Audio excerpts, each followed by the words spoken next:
नमस्कार दोस्तों, गौरांग शाह बात कर रहा हूँ जियोजित फाइनेंशियल सर्विसेज के इस तरफ से। और बाजार इस हफ्ते का ब्यौरा लेकर के आज आपके सामने उपस्थित हूँ। इस सोमवार की सुबह करीबन 11 बजे के आसपास का समय हो रहा है और बाजार में दोनों तरफ का कारोबार हम देख रहे हैं।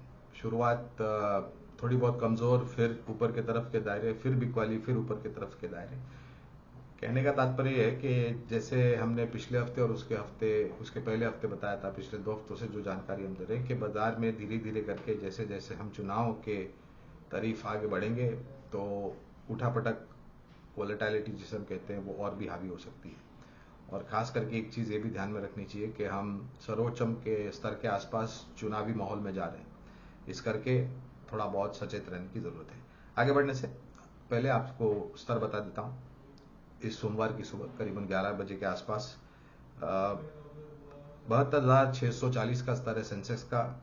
बहुत ही सपाट कारोबार, 8 अंक की गिरावट। निफ्टी 22,015 यानी कि 22,015 का स्तर है, 6 अंकों की गिरावट। बैंक निफ्टी बैंक में 130 पॉइंट की गिरावट, 46,470 का स्तर है निफ्टी बैंक या बैंक निफ्टी का। रुपए में 0.01 पैसे की कमजोरी। स्तर है 82.90 का।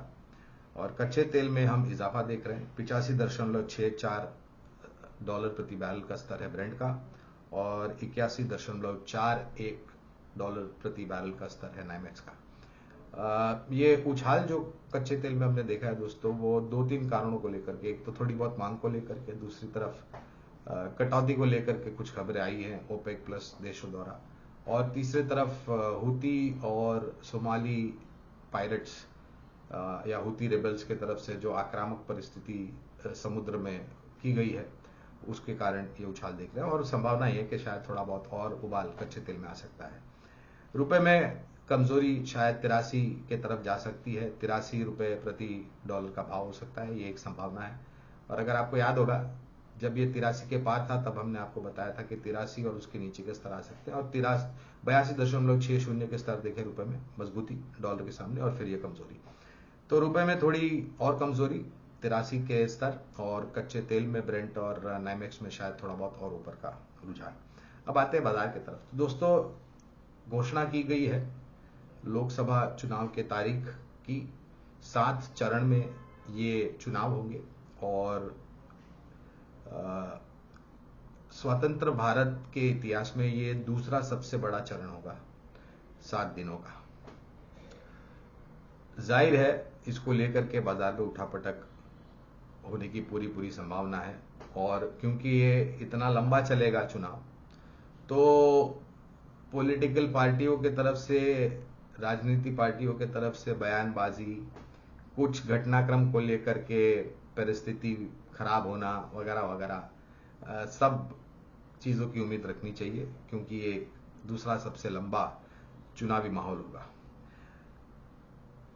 निफ्टी में फिलहाल की जो परिस्थिति और कारण हमें सामने आ रहे हैं नजर, उसको देखते हुए नीचे की तरफ 21,850, 21,950 ये स्तर हो सकते हैं दोस्तों, और ऊपर की तरफ 22,100 और 22,200 ये ऊपरी स्तर। लेकिन इस दरमियान में कंपनी के आधार पर, खबरों के आधार पर शायद थोड़ी बहुत उठापटक आपको आनी होती हुई दिख सकती है, सकारात्मक या नकारात्मक कारणों को लेकर के। लेकिन बाजार बड़े तौर पर ये एक दायरा है, और ये दायरा इसलिए बड़ा है दोस्तों क्योंकि हम सर्वोच्च स्तर के आसपास कामकाज कर रहे हैं, और वो भी चुनावी माहौल में। तो आपको अपनी तैयारी रखनी चाहिए। अगर आपके पास जोखिम झेलने की क्षमता कम है, मुनाफा आ रहा है, मुनाफा समेट करके आप थोड़ा बहुत इंतजार कर लें। और अगर आपको निवेश करना है तो उठापटक में, अगर आपके पास जोखिम झेलने की क्षमता ऊपर की तरफ है और अगर आपके तरफ निवेश की संभावना होती है, तो आप अपना निवेश धीरे धीरे करके बढ़ा भी सकते हैं। अनुमान यह है दोस्तों कि शायद थोड़े समय में आपको स्थिरता आती हुई दिखेगी, लेकिन इसके लिए चुनाव खत्म होना, चुनाव के नतीजे आना, सरकार बनना और उसके पश्चात पोर्टफोलियो का आवंटन होना, ये सभी प्रक्रिया होगी दोस्तों। तो थोड़ा बहुत समय लगेगा, इसमें कोई दो राय नहीं है, लेकिन उठापटक बिल्कुल हावी हो सकती है। तो आप अपने जोखिम झेलने की क्षमता के अनुसार कामकाज कर रहे हैं। जोखिम झेलने की क्षमता कम, मुनाफा समेट करके साइड में बैठ जाइए। चुनाव खत्म होने के बाद, नतीजे आने के बाद, सरकार गठन होने के बाद निवेश करें तब आपको 5-10% ऊपर आने की संभावना मिल सकती है। और अगर आपके पास जोखिम लेने की क्षमता है तो इस उठापटक में आपको कई सारे अवसर मिलेंगे जहां पर आप जाकर के निवेश कर सकते हैं। तो ये एक बात है। दूसरी तरफ अमेरिका, जापान और यूरोप की तरफ से आंकड़े आएंगे अर्थव्यवस्था के, उसको लेकर के थोड़ी बहुत परिस्थिति पर असर आता हुआ दिख सकता है, क्योंकि हम एक वैश्विक अर्थव्यवस्था के साथ जुड़े हुए हैं, लेकिन बहुत बड़ा असर हमारे बाजार पर आए इसकी संभावना हमें कम लग रही है। तो दोस्तों, विकल्प बहुत सारे होते हैं बाजार में, खास करके ऐसे बाजार में जब थोड़ी बहुत अनिश्चितता का वातावरण, चुनावी माहौल, और हर बार जब आप आपसे जुड़ते हैं तो हर सोमवार को आपको निवेश लायक 2 कंपनियां बुनियादी दर के आधार पर बताते हैं। पहली कंपनी है धातु क्षेत्र से जुड़ी हुई Jindal steel and power limited, JSPL limited.